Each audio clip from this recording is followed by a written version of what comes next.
হিন্দুদের এইভাবে বাঁচানো যায় না দাদা ভাই, এইভাবে একদম টোটালি বাঁচা। শুভেন্দু অধিকারী মহাশয় ভুল করছেন। নির্দিষ্ট সালে যেমন কুরবানির প্রথা চলছিল সেই প্রথা চালু করে। আমার ঋণ আছে 9 লাখ টাকা, ঋণের বোঝা শুভেন্দু অধিকারীকে নিতে হবে। কুরবানির নিয়ম বন্ধ করেছে, মানছি না, মানবো না।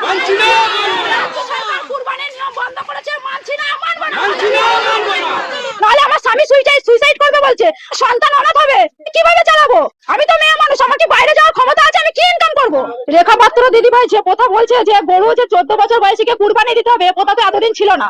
মাত্র 15 দিন ক্ষমতায় এসে আজকে নতুন নতুন নিয়ম, নতুন নতুন কথা চালু করছে। এই নিয়ম তো নেই, মানুষের জীবনের গ্যারান্টি নেই। তাহলে গরুর 14 বছরের জীবনের গ্যারান্টি আমরা কিভাবে নেবো? কিভাবে নেবো? শুধু তো গরুকে খাওয়ালে আর গরুকে দুধ বিক্রি করলে তো আমাদের সংসার চলবে না। কুরবানির কথা ছিল বলে গরু তুলতাম, গরু পুষতাম।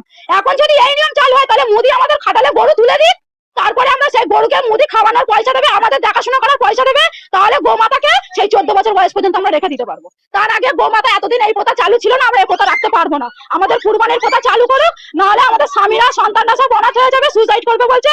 এর দায় শুভেন্দু অধিকারী, রেখা পাত্র এদেরকে নিতে হবে, নিতে হবে। সরকার বলছে যে গোমাতাকে বাঁচাচ্ছে।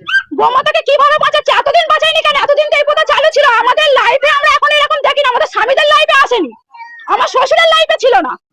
তাহলে এখন এই প্রথা কিভাবে চালু করেছে সরকার? আমাদের নির্দিষ্ট সময় দেওয়া হোক, মানবো। সরকার এসছে, আইন মেনে নেবো, কিন্তু নির্দিষ্ট সময় না দিলে আমরা মানতে পারবো না। হাতে মাত্র 10 দিন সময় আছে, আমরা কিভাবে মানবো?